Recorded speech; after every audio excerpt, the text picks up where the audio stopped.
So in my lab, we study mechanisms of mutation and recombination from both a theoretical and an empirical perspective, and how they affect evolution at the fundamental level. And as a part of the work we do, we also work at the interface of evolutionary biology and theoretical computer science. So let me start with just a tiny intro about the question, why should a theoretical computer scientist be interested in evolution? So here's one reason. This is the behavior of the sand wasp. It builds a nest, goes out to hunt a caterpillar, then brings the caterpillar to the nest, deposits an egg, then repeats all these operations for another nest. Then it goes back to inspect the first nest, checks how many more caterpillars to bring based on the size of the larva, and so on. Almost this entire structure of behavior is innate. So the wasp acts like an automaton. If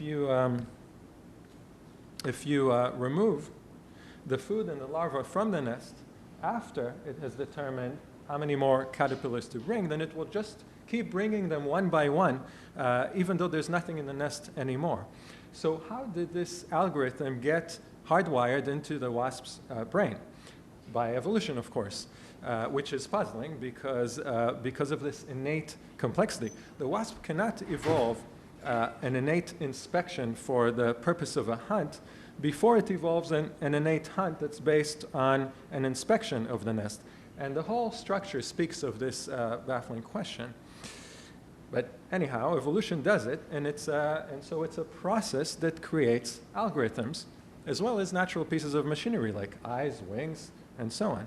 It's the ultimate example of a creative process. But how does evolution work? Is it itself an algorithm, or is it something else? Either way, this question could be of interest from a theoretical computer science perspective. So the three foremost elements of evolution are selection, recombination, or sex, and mutation. And I've done a lot of work on mutation, which I call interaction-based evolution theory, but today I'll focus on the role of sex in evolution. I'll give an overview of the mixability theory for the role of sex in evolution and show how it's been relevant for both evolutionary biology and even for the success of deep learning in computer science, which I hope demonstrates the importance of the connection between evolution and computer science. So this material consists of several papers done together. Some was done together with students, especially Ludmila Vasilenko from my lab, and Eric Chastain from Rutgers, as well as with collaborators whom I've been incredibly privileged to have over the years, including Christos Papadimitriou, whom you've heard today, Nick Pippinger and Umesh Vazirani from computer science side, and Mark Feldman and Jonathan Dusha from biology. So the problem of sex goes back to the very origin of species, masterpiece of Darwin's. So Darwin's theory of natural selection says that individuals vary, that those that are more fit to their environment are more likely to survive and reproduce and transmit their traits to the next generation. And thus, there is an improvement from one generation to the next. And over the generations, adaptations evolve. But when Darwin published this theory, people didn't accept it. First and foremost, because they had a problem with sexual reproduction. Specifically, it was called back then the problem of blending inheritance. So according to the theory of natural selection, the fittest must survive and transmit their traits to the next generation, and yet, between one generation and the next, sex mixes up the hereditary material. So critics argued that because sexual reproduction makes the offspring a blend of their parents, any heritable individual variation will rapidly blend away in the course of the generations, and nothing will persist long enough for natural selection to act on effectively. Incidentally, with this criticism, Galton gave rise to the notion of regression to the mean. What happened next was the discretization of the genome. So Mendel studied sexual reproduction in tens of thousands of pea plants, but the key insight that he had was a very simple mathematical model, which was the founding of the giant field of genetics. It gave us the concept that the genome is composed of discrete entities which later came to be called genes. And those genes can vary across individuals, and we call those variants alleles. So here's what Mendel inferred. Each parent in a diploid organism like us has two instances of each gene, and it transmits one of them, one for each gene, at about 50% chance to its offspring. So that the offspring, again, has two instances for each gene, one from each parent. And so the hereditary material itself does not get blended per se. It has discrete particles that get shuffled up. So after Mendel's laws were rediscovered, Ronald Fisher, famous mathematician, tried to make sense of things. He tried to reconcile Darwin and Mendel, to reconcile natural selection with the laws of inheritance through sexual reproduction. Mendel's laws are the laws of sexual reproduction, basically. So to paraphrase Fisher, let's define fitness as the expected number of surviving offspring, and assume that interactions between genes are generally small. So each allele makes an additive contribution to the fitness of the organism. And under these assumptions, selection evaluates each individual according to the sum of its alleles' contributions to fitness. And then evolution at one locus of the genome doesn't affect evolution at another. So statistically, over the population, at each gene, the allele, the variant that makes a greater additive contribution, is favored. And one can show with this that the mean fitness in the population increases over time. This is one interpretation of Fisher's fundamental theorem of natural selection.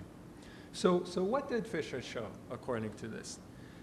What he showed was that sexual reproduction was non-disruptive to a form of selection that's based on independently acting genes. Incidentally, Fisher was not only a main founder of modern evolutionary theory, but also of modern statistics, and gave us ANOVA, the t-test, Fisher information, popularized the p-value, and among other things. Okay, but notice that showing that sex can be non-disruptive to natural selection is not the same as explaining why sex exists in the first place and what role it plays in evolution. So even though it's been said many times that Fisher reconciled Mendelism and Darwinism, we still have a problem with sexual reproduction in evolution. And why is this such a big problem for biologists? For one, because sex is nearly universal. It occurs in plants and animals through syngamy, and fungi through the fusion of hyphae. And if we define sex generally as which is what theoreticians like to do, is the exchange of genes in any form between individuals that results in the situation where the offspring has a different genetic combination from their parents, then actually it also happens in bacteria by conjugation and by other means. And species that do not exchange genes in any form or manner, which we call the obligate asexuals, are not only rare, but they also appear to be evolutionary dead ends. They occasionally arise from their sexual ancestors and later go extinct without leaving descendant species behind. Even the putative, famous putative exception to this rule, the bedelloid rotifers, no longer seem to be such an exception, as apparently they also, as was not that long ago found, exchange genes in their own ways. But I don't have time to get into that. So the point is, asex is the derived condition. Sexuals are the source. Asexuals are the sink over evolutionary time. In fact, obligate asexuals seem to be incapable of evolving major new adaptations. They can only do minor variations on a theme that they inherited from their sexual ancestors. Those are just empirical facts.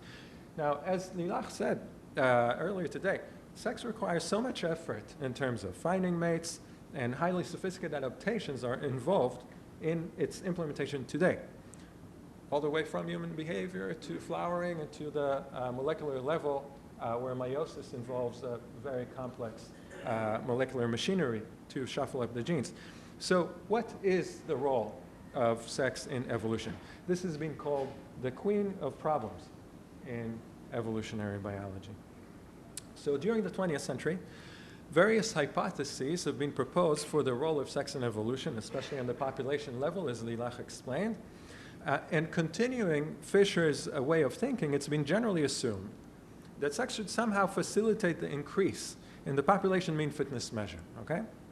But each of these hypotheses required its own special conditions, in contrast to the prevalence of sex in nature. So the question of what role sex plays in evolution is still open.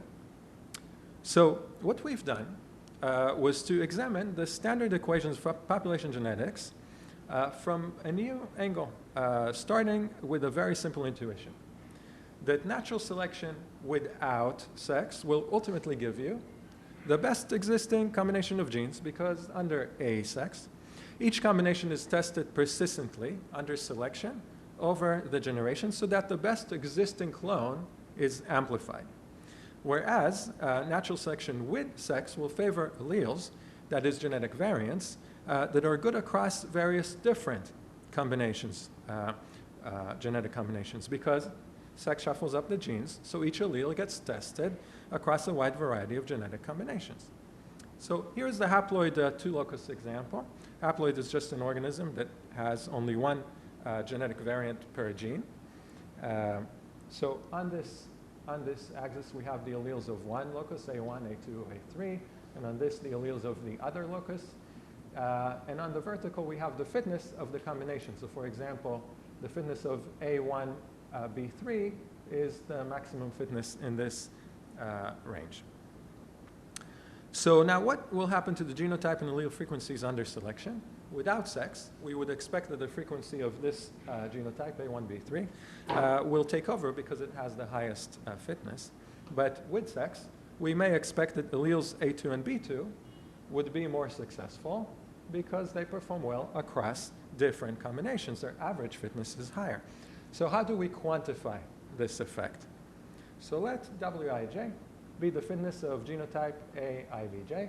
Let P sub ijt be the frequency of genotype AIVJ at time t.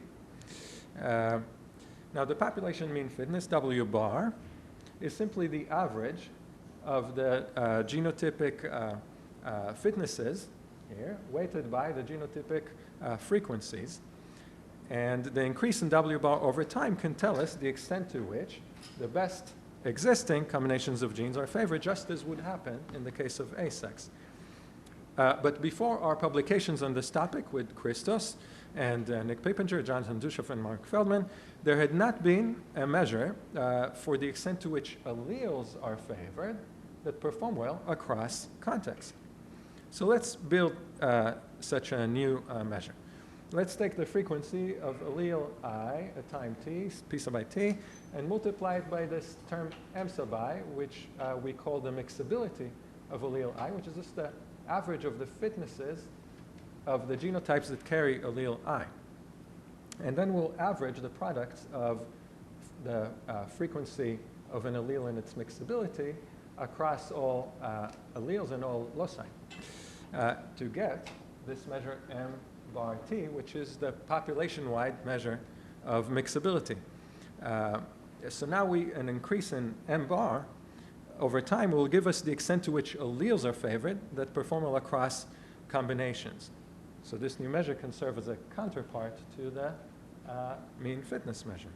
Finally, we can use both measures to examine the classical evolutionary dynamics, which are shown here for example for the haploid and diploid 2 gene case in the infinite population model. So R is the recombination rate, or the probability that two genes that are together, two alleles that are together, will be shuffled up.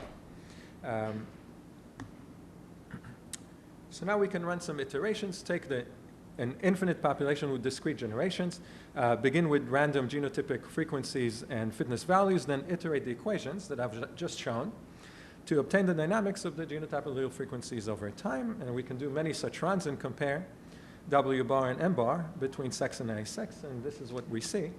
So the solid line on top here is the percentage of trials in which mixability was higher in sex than in A-sex for any point in time, which is on the x-axis.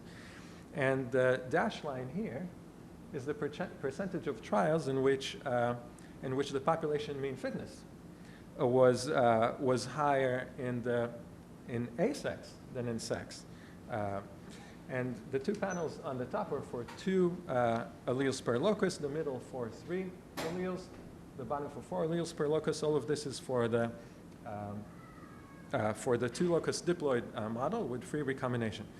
And we see clearly that while sex has an advantage in the population mean fitness, sex has an advantage in mixability, which in fact increases as we go to more complex systems.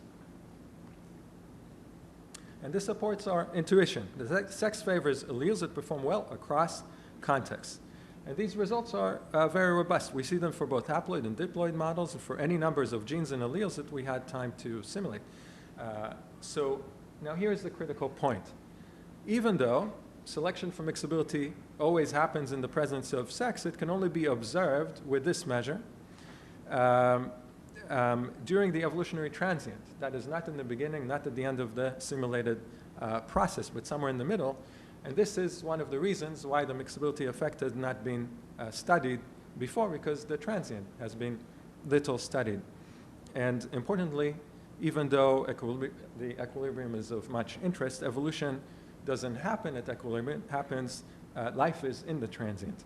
And this is a deep point and something to remember. And the mixability measure is a new measure that allows us to expose what is happening during the transient. Furthermore, the 20th century hypotheses have been guided by the assumption that sex should somehow facilitate the increase in the population mean fitness measure, right? Which required assumptions that didn't match the prevalence of sex in nature. But this focus has left aside other things like mixability. And the mixability effect is highly robust, has a straightforward intuition behind it, and it requires no special assumptions. And now, sex is one of the most important and prevalent phenomena in nature. So it stands to reason that we should use as much as possible robust and parsimonious ideas as we try to continue study it in various ways. So in a second paper, we extended this intuition as follows. So much like sex can favor single alleles that perform well across genetic combinations, it can also favor pairs of interacting alleles that perform well across combinations and triples of interacting alleles that perform well across combinations and so on, because in the infinite population model, all sets of alleles, in a sense, get tested in a variety of genetic combinations.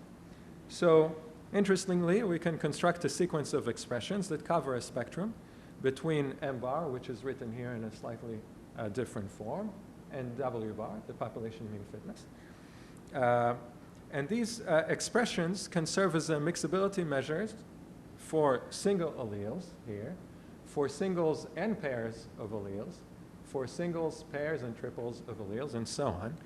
And I won't get into the detail of how we continue from here, but I'll just jump to the conclusion in the interest of time, which is that indeed sex favors mixability not only of single alleles, but also of larger sets of alleles, with some limitations on our ability to observe mixability, which are inherent to this method.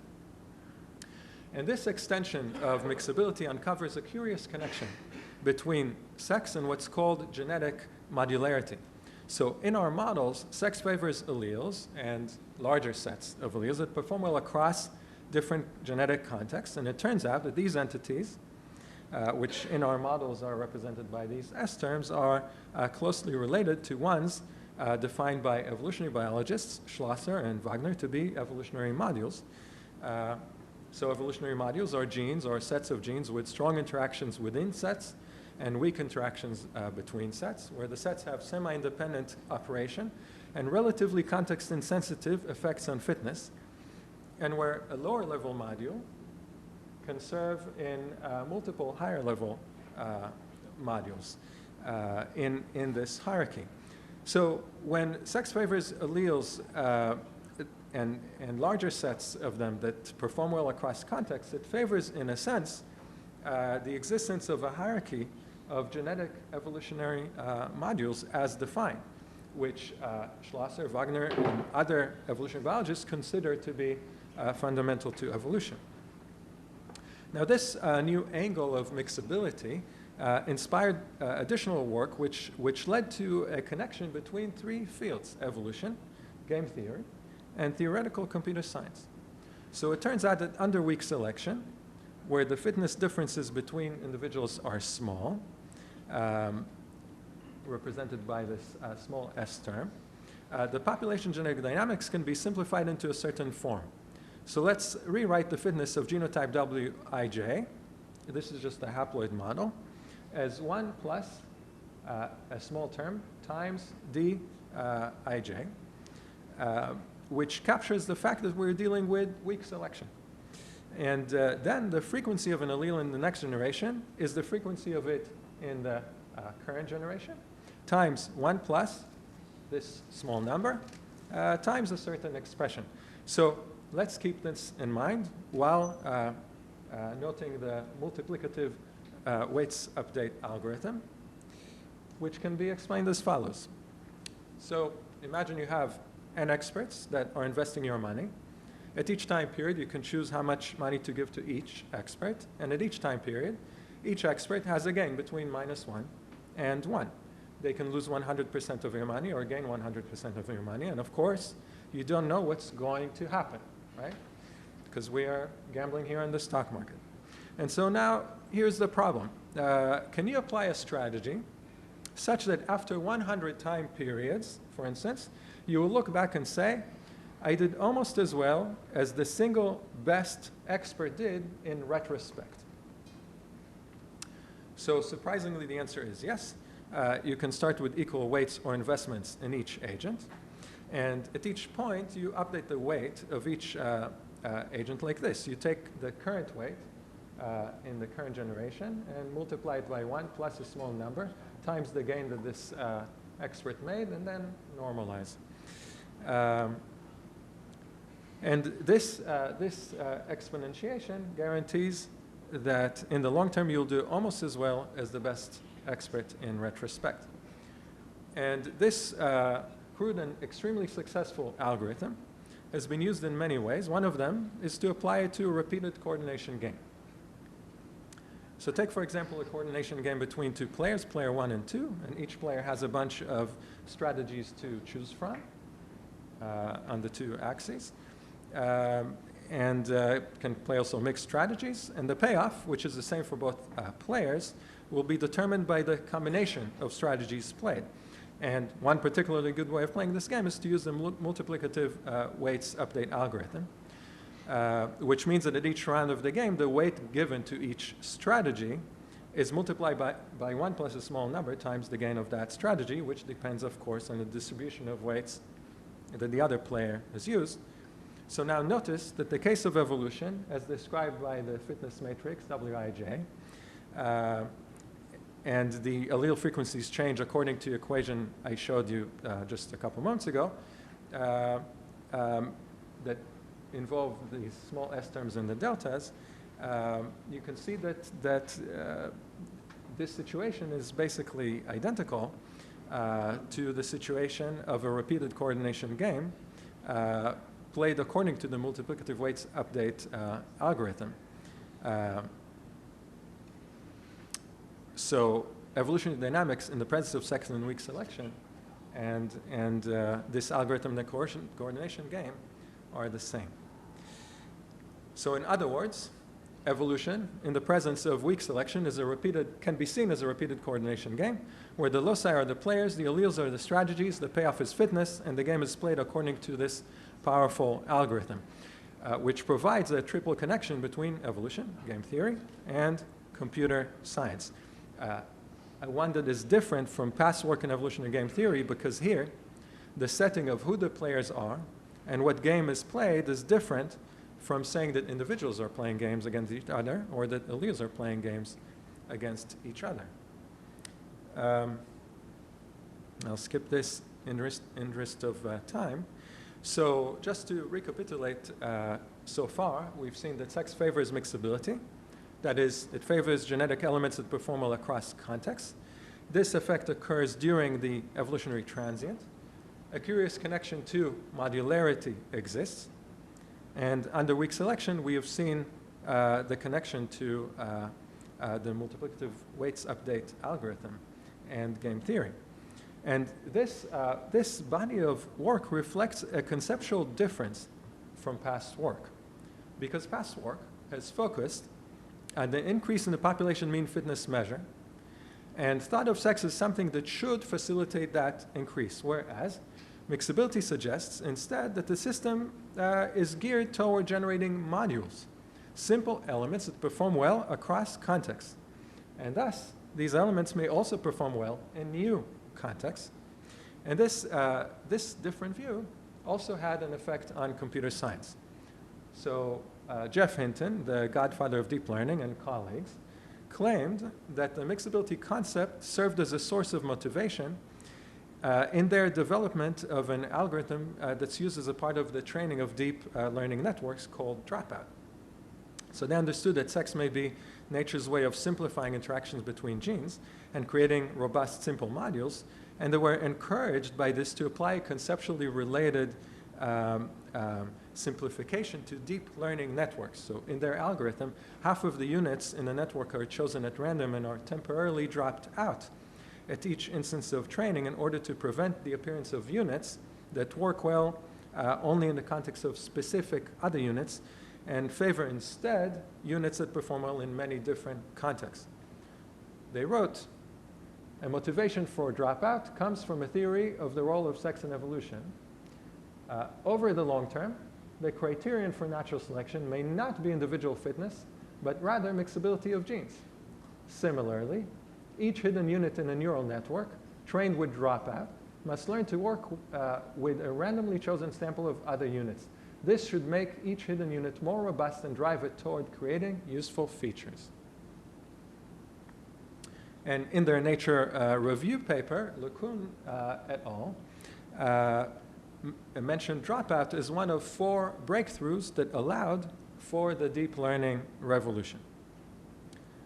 So mixability played some role in enabling some of these exciting artificial intelligence developments of our times, which I believe are used in many applications, or as I'm told, it's used in almost every large system today. So you probably heard of this one. It was completely shocking for those who ever played chess or have been following it. Anyhow, for me, moving on from the infinite population models to the finite population models only makes things more interesting. I've shown you so far only infinite population models where all possible genotypes are tested by selection. But when you move from the infinite to the finite while maintaining the mixability lens, a surprising effect emerges. And this work has been spearheaded by my student, Ludmila Vasilenko. So by shuffling up the genes, sex enables random sampling of genotypes, and thus it turns selection into a proper statistical test of mixability. This randomization by sex makes it so that the allele that is favored for its mixability in the finite population is most likely also the one that will be more mixable in the vastly larger space of potential genotypes that have not yet been tested by selection because they haven't even yet been materialized. It's just like the power of randomization in the experimental sciences and in many algorithms. By properly randomizing the sample we're looking at, we make it so that we can make inferences and generalize. So how do we quantify this? Informally, effective random sampling exists when the probability of correct inference from the sample to the unexamined space is sufficiently high, while the sample size relative to that space is small. So we can ask, are both of these conditions met by sex and natural selection? So the simplest population genetic model that can be used for this is the one locus diploid model, and we don't need to get into the details. Suffices to say that we can write down an expression for the probability of correct inference, that is the probability that the allele favored by selection in the materialized population is the one more mixable in the space of potential genotypes. And we can write down an expression for the sample size, G.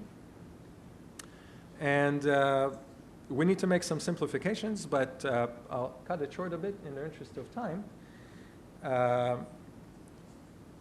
To run the simulation, we take a pair of alleles that we want to compare, and adjust the fitness values of the genotypes carrying those alleles in such a way that ensures that these two alleles have a mixability ratio that is nearly equal to some value of our choice, which we call D. So in other words, we know in advance which allele is more mixable across the space of all potential genotypes, and we want to see if sex and natural selection interacting together will detect it in the finite population. To represent the sexual Mendelian segregation of chromosomes, at each trial we draw a pair of alleles ij at random with equal probabilities until we obtain our n surviving individuals, while recording the number of unique genotypes that are tested in this process. And here are the results.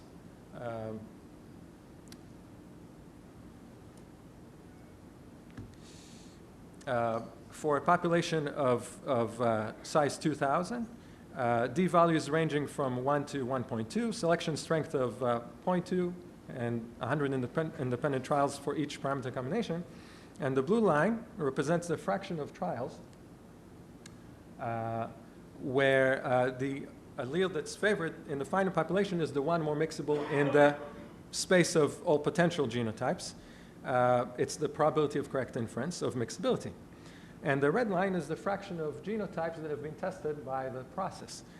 At the top left panel, D equals 1, meaning the alleles are really equal in their performance. So the line just varies around 0.5 randomly. It's like a control condition. And the rest of the panels can be understood as follows. On the left side of each panel, the number of alleles is very small. And so essentially all combinations get tested by the finite populations. It's not so interesting. On the right side, we have very many alleles. So the dynamics are dominated by random genetic drift. But in the middle, something interesting is happening. Because we basically see that the probability of correct inference is high, even though the number of genotypes that actually materialize is small. And of course, the effect increases as we go to larger D values. That's obvious. But remember, all of this is just for the single locus diploid case. In reality, of course, we have not one but many loci. And when we move to the multi-locus case, the results only get much stronger. So here we have results for the same population size of 2,000 with 2 to 16 loci and 2 alleles per locus, and we get high accuracy predictions on mixability with a tiny fraction of the genotypes tested for much smaller values of D. So here it is visually, again in the simple one locus diploid model. On the left side, we have genotypes that include at least one red allele. On the right side, we have genotypes that include at least one blue allele. The white circles are genotypes that actually materialized and are tested by selection. The dark space is all the genotypes that haven't even yet been tested. And the result of selection here basically generalizes to many genotypes that have never existed. So now this is mathematically not surprising at all. So why am I so interested in it? Because of what it potentially means. Remember, our first goal is to understand nature. And if you think about it, this mathematically trivial point is raising a very deep question. Is evolution making inferences with the help of a mechanism of genetic change, that is sexual recombination? Such a statement would be unthinkable from the perspective of traditional evolutionary theory. And can evolution incorporate randomization not as a direct inventor in and of itself, as in the notion of random mutation in traditional evolutionary theory, but instead can it harness the power of randomization as an element of a larger system? A bit more technically, this can be contrasted with previous population genetic models. Note that in our model, the fitness of the individual depends on its combination of alleles. If it were determined instead by beneficial or detrimental alleles that are defined as such a priori across all possible contexts, which is often done in our field, then there would be no information to be exposed by random sampling about the value of an allele. and no randomization by sex would be needed. If, on the other hand, the fitness were a random function of the alleles, the most complex function in the Kolmogorov complexity sense, then again, there would be no information to be exposed by random sampling. So this means that if sex implements random sampling, which would be interesting because we know that it's a powerful thing, this implies that genetic interactions are commonly important for evolution, yet are structured. They're not overly complex. So I find it interesting that sex's randomization in the service of generalization is such a simple point, but it had not been made before, and these foreign-looking implications of it have not been, had not been stated. So I'll just conclude. We've talked about sex and recombination as the queen of problems in evolutionary biology. Existed from Darwin's publication of The Origin and through the foundations of modern evolutionary theory until today. And we've seen how research into this problem serves as a bridge between evolution and computer science by invoking concepts that are relevant for computer science, like modularity or the multiplicative weights update and randomization. And we've seen how it contributed not only to evolution research, but also to computer science by having served as an important source of motivation and development of a key breakthrough that, together with others, allowed for the success of deep learning. So with this in mind, I hope that more and more research at the interface of evolution and theoretical computer science will be encouraged, and I'll be very curious to see where it leads to in the future.